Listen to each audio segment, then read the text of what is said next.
Why loneliness is a portal, not a prison. Joseph Campbell, you know.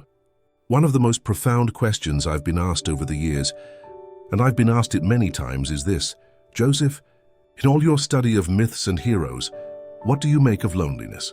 Why does the spiritual path so often feel so isolating? Why do those who seek deeper meaning so often find themselves alone? And I always answer the same way. Loneliness is not a mistake. It's not a sign that you've done something wrong or that you've failed at life. Loneliness, properly understood, is a portal. It's a doorway. It's an initiation into something far greater than the small, comfortable life of fitting in and going along with the crowd. But let me be very clear about what I mean. There's a difference between loneliness and isolation. Isolation is cutting yourself off from life, from connection, from participation in the world. That's not what I'm talking about. What I'm talking about is that particular quality of aloneness that comes when you begin to wake up, when you begin to see through the conventional lies, when you begin to hear your own music instead of dancing to everyone else's tune. This kind of loneliness is not a prison, it's a portal. And today I want to explore with you why this is so. I want to share with you what the great myths and the great heroes have taught me about the necessity of this loneliness, about its purpose, about its gifts. Because once you understand what loneliness really is and what it's trying to do for you, everything changes. The call to adventure always separates you. Let's start at the beginning with what I've called the hero's journey. Every great myth, every great story that has moved the human heart for thousands of years begins the same way. There's the ordinary world. There's the comfortable, familiar, everyday life. And then something happens. There's a call to adventure. Now here's what's crucial to understand. The call to adventure always separates the hero from the tribe. It must, because the adventure is about discovering something new, seeing something that hasn't been seen, bringing back something that the tribe doesn't yet have. And you can't do that if you stay embedded in the tribal consciousness, thinking the tribal thoughts, believing the tribal beliefs, living the tribal life. Think about the great heroes. Buddha leaves his palace, leaves his wife and child, sits alone under the Bodhi tree. Jesus goes into the wilderness for 40 days and nights alone.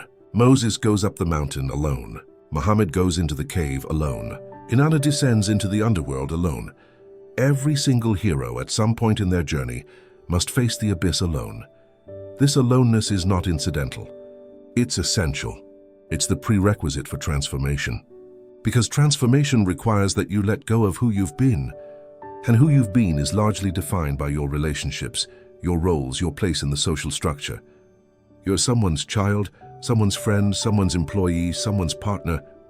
You're a member of this group, this culture, this belief system. All of that is the known world. All of that is the shore.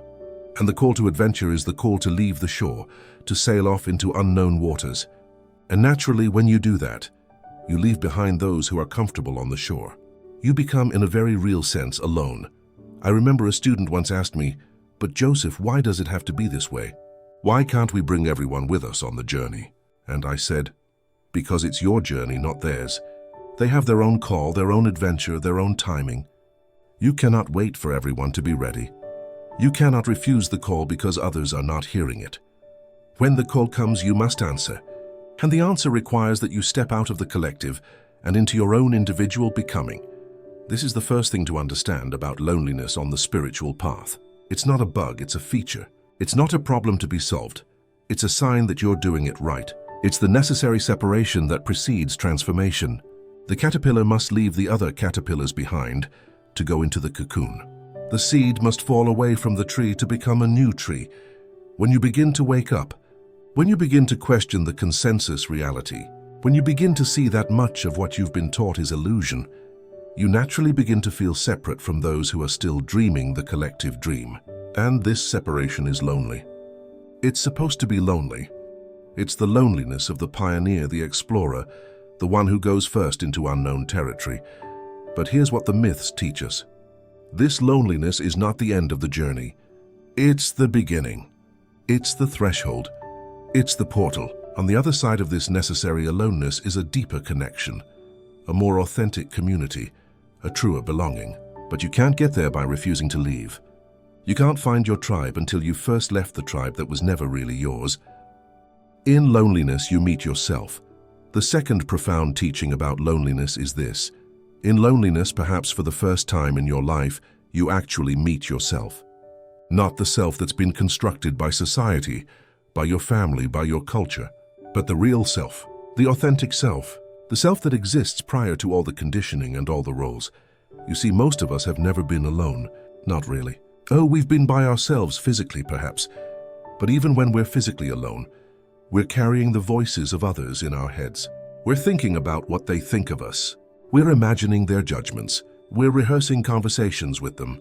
We're performing for an imaginary audience. We're never alone because we've internalized the crowd. The crowd lives in us. And the crowd is constantly telling us who we are, who we should be, what we should want, what we should fear, what we should value.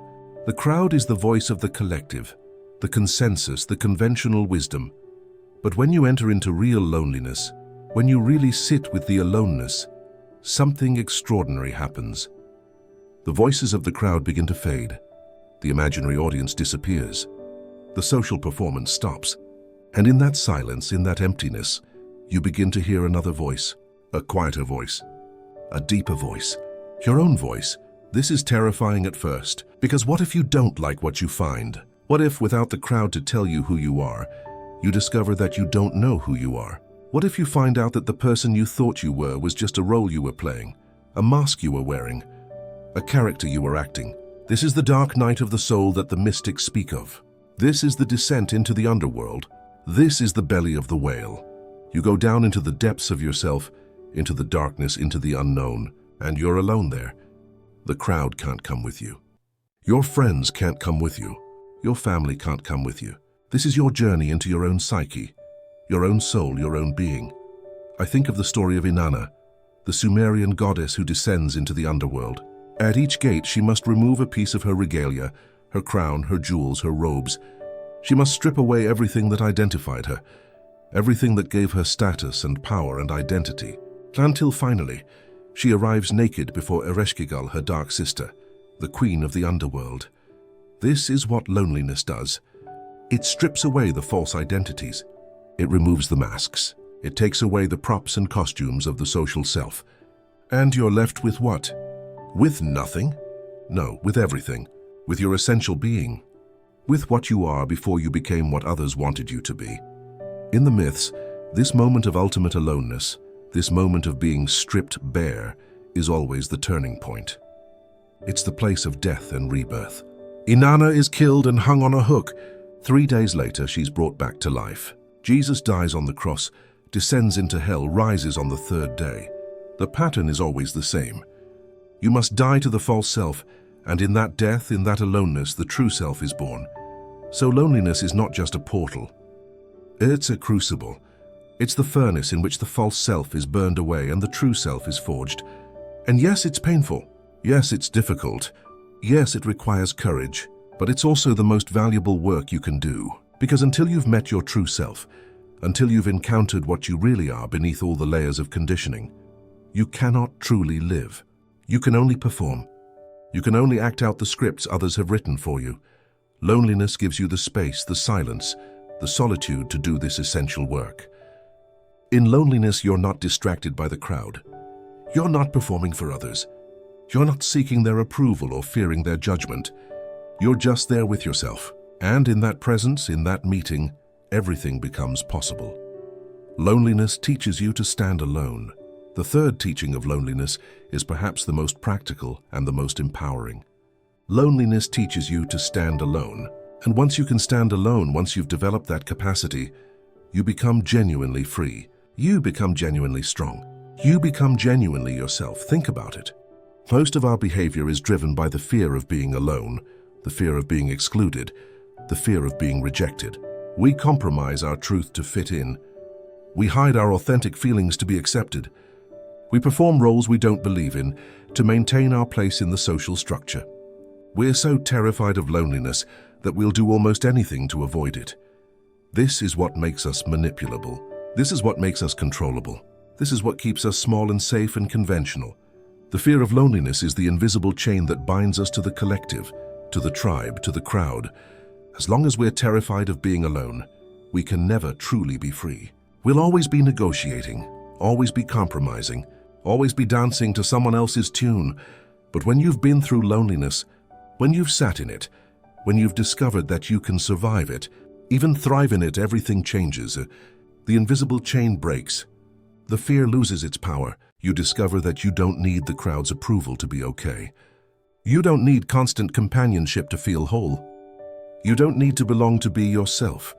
I'm reminded of Nietzsche's idea of the Übermensch, the overman, the one who has gone beyond. What has he gone beyond? He's gone beyond the herd mentality, beyond the need for collective approval, beyond the fear of standing alone. He's strong enough to stand by himself. He's secure enough in his own being that he doesn't need the crowd to validate him. This doesn't mean he's isolated or antisocial. On the contrary, once you can stand alone, once you don't need others to complete you or validate you, you can actually connect with others much more deeply and authentically, because you're not relating to them out of need or fear. You're relating to them out of choice, out of genuine appreciation, out of love. When you're desperate to not be alone, you can't be choosy about your company. You'll tolerate toxic relationships.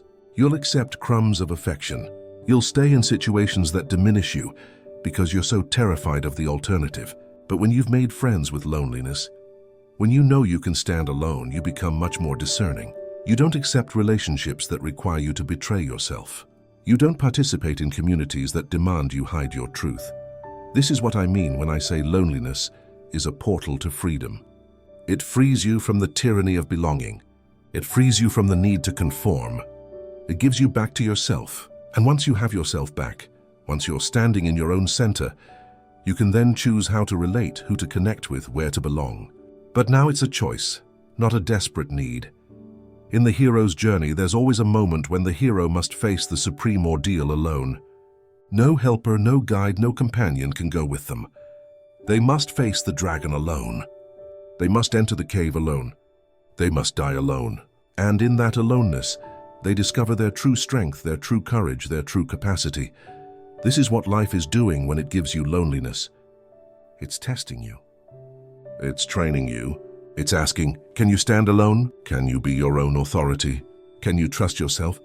And when you discover that the answer is yes, when you discover that you have that capacity, you become a different kind of person. You become someone who cannot be easily manipulated or controlled. You become someone who lives from their own center, their own truth, their own integrity. And here's the paradox.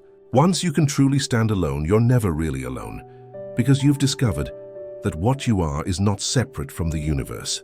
You've discovered that the ground of your being is the ground of all being. You've discovered that in your deepest solitude, you're connected to everything. This is what the mystics mean when they say all is one. Not as an abstract philosophical idea, but as a lived experience that comes from going deep enough into your aloneness, that you break through to the other side and discover the unity of all things. Loneliness reveals what's real. The fourth profound teaching of loneliness is that it reveals what's real. It strips away the superficial, the performative, the false. In loneliness, you discover what actually matters. You discover who really loves you. You discover what you really value. You discover what your life is really about. Think about it. When you're constantly surrounded by people, constantly engaged in social activity, constantly performing and relating and connecting, it's hard to distinguish between what's real and what's performance. It's hard to know if people like you or if they like the role you're playing. It's hard to know if your relationships are genuine or if they're just social arrangements, habits, conveniences. But loneliness is a great clarifier. When people fall away, when the social world stops, when you're left alone, you see what remains. You see who reaches out. You see who stays. You see what you actually miss and what you realize you are only tolerating. I think of it like a great fire that burns through a forest. The fire is terrible, destructive, painful. But after the fire, you can see the landscape clearly. You can see the shape of the land.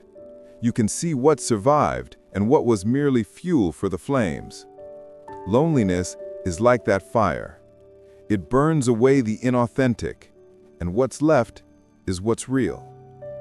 This is an incredibly valuable information, Because most of us are living lives cluttered with relationships and activities and commitments that don't actually nourish us, that don't actually matter to us, but that we maintain out of habit or obligation or fear. We're so busy being social that we never stop to ask, is this actually meaningful? Do I actually care about this? Is this actually my life, or am I just going through the motions? Loneliness forces you to ask these questions. When you're alone, you can't pretend anymore. You can't hide behind the social mask. You can't distract yourself with endless activity. You're face to face with your life as it actually is. And that can be confronting. You might realize that much of what you thought was important isn't important at all. You might realize that some of your relationships are empty. You might realize that you've been living someone else's idea of a good life instead of discovering your own. But this realization, as painful as it might be, is also liberating. Because once you see what's not real, once you see what's not working, once you see what's not yours, you can let it go. You can make space for what is real, what does work, what is truly yours. The mythological tradition is full of stories about heroes who must go into the wilderness, into the desert, into the forest alone. Why? Because in the wilderness, there are no social conventions. There's no pretense. There's no performance. There's just you and nature and reality. And in that stark, unadorned environment, you see things as they are. You see yourself as you are. Moses goes into the desert and encounters God in the burning bush. Jesus goes into the wilderness and confronts the devil. Buddha sits under the tree and faces Mara, the tempter. In each case, the hero is alone, stripped of all social support, all external validation, all distraction. And in that aloneness, they encounter ultimate reality. They see the truth. This is what loneliness offers you. Not comfort, not entertainment, not distraction, but truth. The truth about yourself, the truth about your life, the truth about what matters and what doesn't. And yes, this truth can be uncomfortable. It can be painful. It can require you to make difficult changes. But it's also the foundation of an authentic life. You cannot build a real life on false premises. You cannot create genuine meaning out of inauthentic relationships and empty activities. Loneliness, by stripping all of that away, shows you what you're actually working with. It shows you the raw material of your life. And from there, if you're brave enough, if you're honest enough, you can start to build something real. You can start to create a life that's actually yours. Relationships that actually nourish you, a path that actually has heart. In this sense, loneliness is not just a portal, it's a purification. It's a refining fire that burns away the dross and leaves the gold. And what is the gold? The gold is what's real. The gold is what's true. The gold is what's authentically you. Loneliness opens you to the transcendent. And now we come to the fifth and perhaps most profound teaching of loneliness. Loneliness, when you go deep enough into it, opens you to the transcendent. It opens you to the divine. It opens you to the mystery that underlies all of existence. You see, when you're constantly engaged with other people, constantly caught up in the social world, constantly performing and relating and connecting, it's hard to distinguish between what's real and what's performance. It's hard to know if people like you or if they like the role you're playing. It's hard to know if your relationships are genuine or if they're just social arrangements, habits, conveniences. But loneliness is a great clarifier. When people fall away, when the social world stops, when you're left alone, you see what remains. You see who reaches out. You see who stays. You see what you actually miss and what you realize you were only tolerating. I think of it like a great fire that burns through a forest. The fire is terrible, destructive, painful. But after the fire, you can see the landscape clearly. You can see the shape of the land. You can see what survived and what was merely fuel for the flames. Loneliness is like that fire. It burns away the inauthentic, and what's left is what's real. This is an incredibly valuable information, because most of us are living lives cluttered with relationships and activities and commitments that don't actually nourish us, that don't actually matter to us, but that we maintain out of habit or obligation or fear. We're so busy being social that we never stop to ask, is this actually meaningful? Do I actually care about this? Is this actually my life, or am I just going through the motions? Loneliness forces you to ask these questions. When you're alone, you can't pretend anymore. You can't hide behind the social mask. You can't distract yourself with endless activity. You're face to face with your life as it actually is, and that can be confronting. You might realize that much of what you thought was important isn't important at all. You might realize that some of your relationships are empty. You might realize that you've been living someone else's idea of a good life instead of discovering your own. But this realization, as painful as it might be, is also liberating. Because once you see what's not real, once you see what's not working, once you see what's not yours, you can let it go. You can make space for what is real, what does work, what is truly yours. Loneliness opens you to the transcendent. And now we come to the fifth and perhaps most profound teaching of loneliness. Loneliness, when you go deep enough into it, opens you to the divine. It opens you to the mystery that underlies all of existence.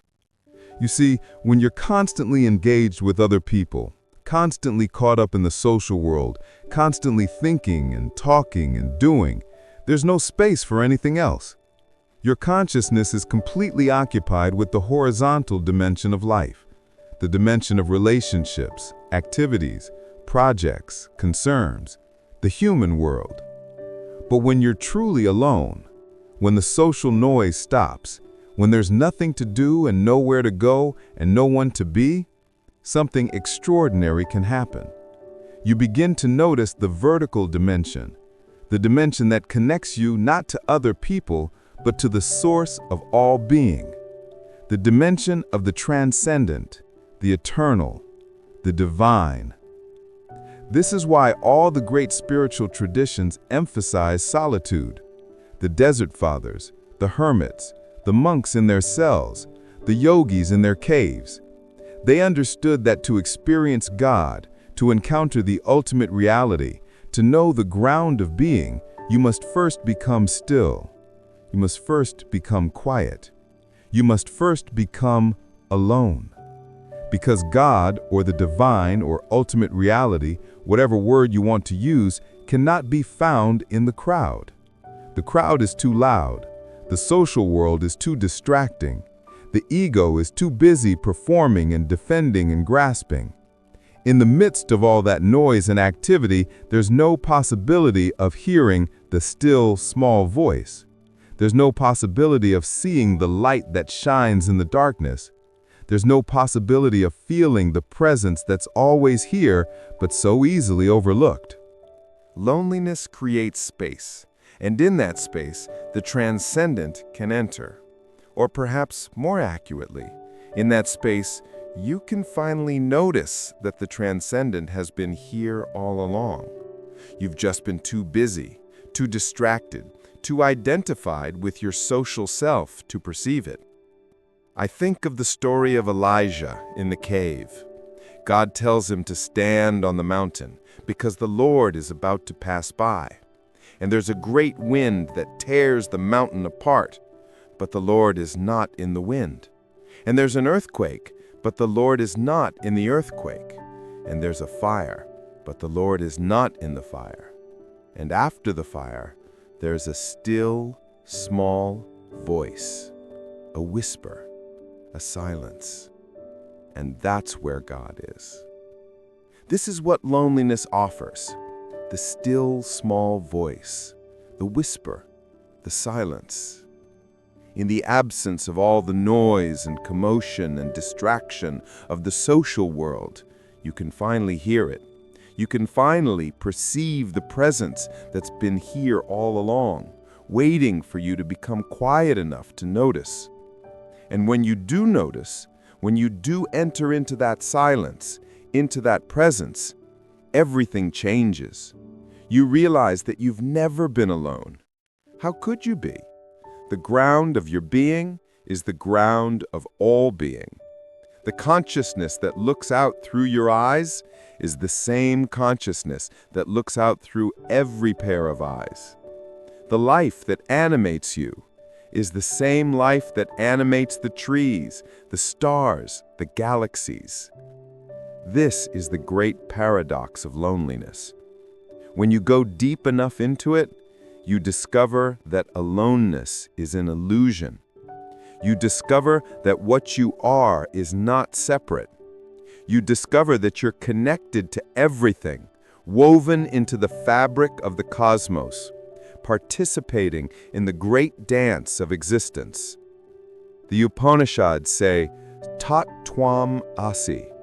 Thou art that. You are it. The thing you've been seeking, the ultimate reality, the divine presence, it's not separate from you. It's what you are. But you can't know this while you're identified with your social self, with your ego, with your role in the human drama. You can only know this when you've gone beyond all of that, when you've become still enough, quiet enough, alone enough to perceive your true nature. So loneliness is the portal to this realization. It's the gateway to the transcendent. It's the threshold you must cross to move from the horizontal dimension of social existence to the vertical dimension of spiritual being. And once you've crossed that threshold, once you've had that realization, you can never be truly lonely again. Oh, you might be alone physically. You might be without human companionship, but you'll never feel that existential loneliness, that sense of being a separate, isolated fragment in a meaningless universe, because you'll know, deeply and certainly, that you're part of something infinite, something eternal, something utterly magnificent. You'll know that you're a wave in the ocean of being, and even when the wave is alone, when it's separated from other waves, it's still the ocean. It was never anything but the ocean. It could never be anything but the ocean. The separation was always an illusion, a play of form, a dance of consciousness knowing itself, bringing the gift back. But here's the thing, and this is crucial. The hero's journey doesn't end with the revelation. It doesn't end with the enlightenment. It doesn't end in the cave or on the mountaintop or in the wilderness. The hero must return. They must bring the gift back to the tribe. They must share what they've learned. They must serve the community.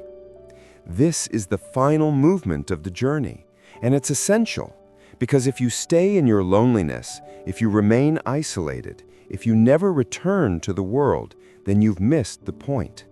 The loneliness was never meant to be permanent. It was meant to be transformative. It was a portal, remember?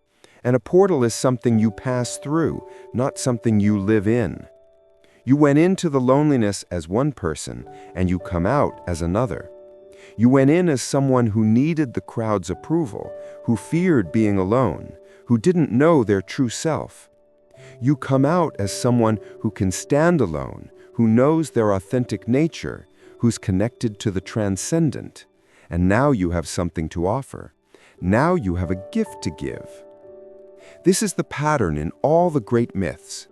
Buddha achieves enlightenment under the tree, but he doesn't stay under the tree. He gets up and teaches for 45 years. Jesus returns from the wilderness and gathers his disciples. Moses comes down from the mountain with the tablets. The hero always returns with the elixir, with the boon, with the gift that can heal or transform or awaken the community. And what is that gift? It's the wisdom you gained in your solitude. It's the truth you discovered in your aloneness. It's the connection to the transcendent that you found when you stopped seeking connection with others. This is what the community needs, not more people who are desperately trying to fit in, who are fearfully conforming, who are lost in the collective dream. The community needs people who have been to the other side and returned. People who have faced the darkness and found the light. People who have died to their false self and been reborn. This is your gift if you've truly made the journey through loneliness. You come back different. You come back awake. You come back with something real to offer. Not advice from books, not ideas from others, but lived wisdom, earned truth, authentic presence. And here's the beautiful thing. Once you return, once you bring your gift back to the world, you discover a new kind of connection. Not the desperate, needy connection of people who are afraid to be alone, but the free, authentic connection of people who have found themselves and can now genuinely meet each other. You find your real tribe, not the tribe you were born into, not the tribe of convenience or convention, but the tribe of those who have also made the journey, those who have also passed through the portal, those who have also faced their aloneness and discovered their true nature. These are your real companions. These are your soul friends. These are the ones you can truly be yourself with, because you all know what it's like to be stripped down, to stand alone, to face the abyss. This is the community that's worth belonging to, not the community of comfort and conformity, but the community of truth seekers, reality facers, soul makers. And you can only find this community after you've been through the loneliness, because only then can you recognize each other. Only then can you speak the same language. Only then can you see each other's true face. The invitation. So here's what I want to say to anyone who's feeling lonely right now. Anyone who feels like they don't fit in. Anyone who feels separate from the crowd.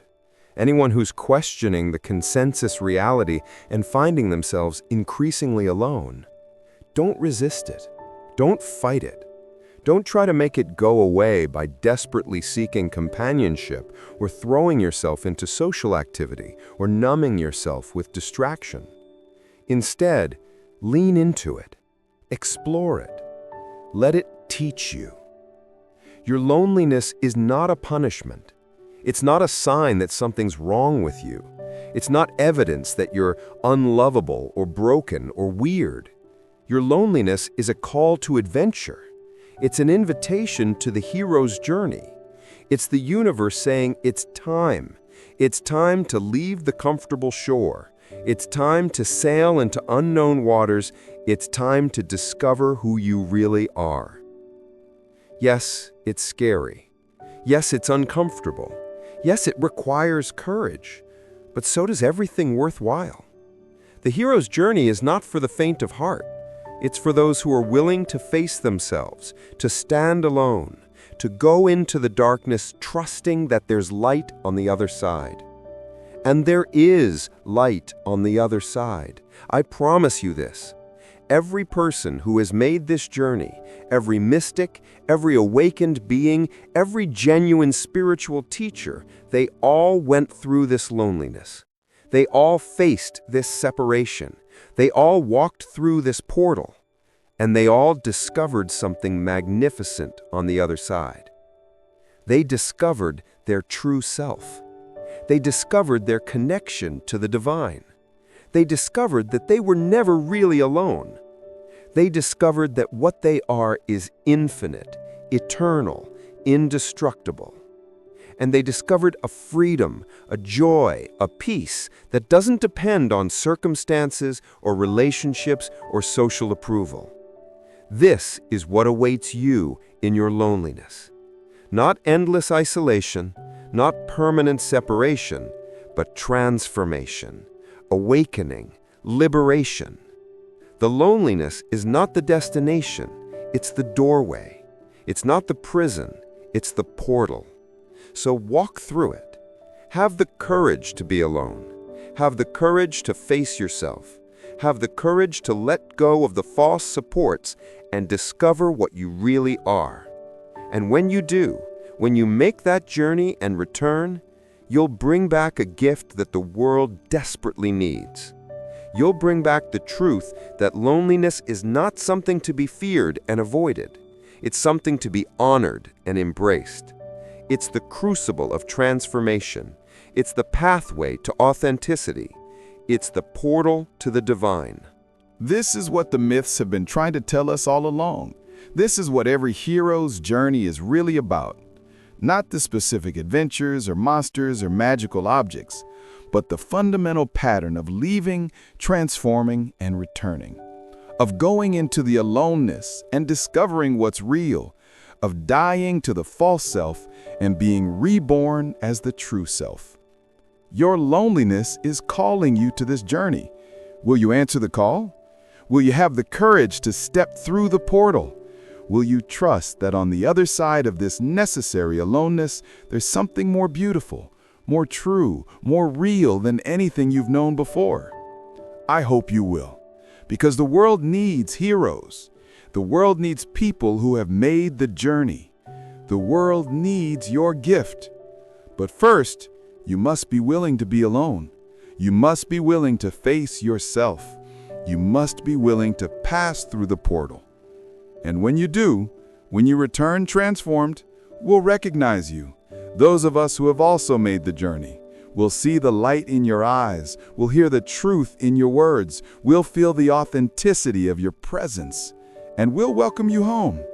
Not to the old home of comfortable conformity, but to the new home of conscious community, the tribe of those who have been transformed by their loneliness and returned to share the gift. This is the promise. This is the teaching. This is why loneliness is a portal, not a prison. Walk through it. Trust the journey. Follow your bliss, even when the path leads into the wilderness. Because on the other side of that wilderness, you'll find what you've been seeking all along. You'll find yourself, you'll find the divine, you'll find your true home. And that makes every moment of loneliness worth it.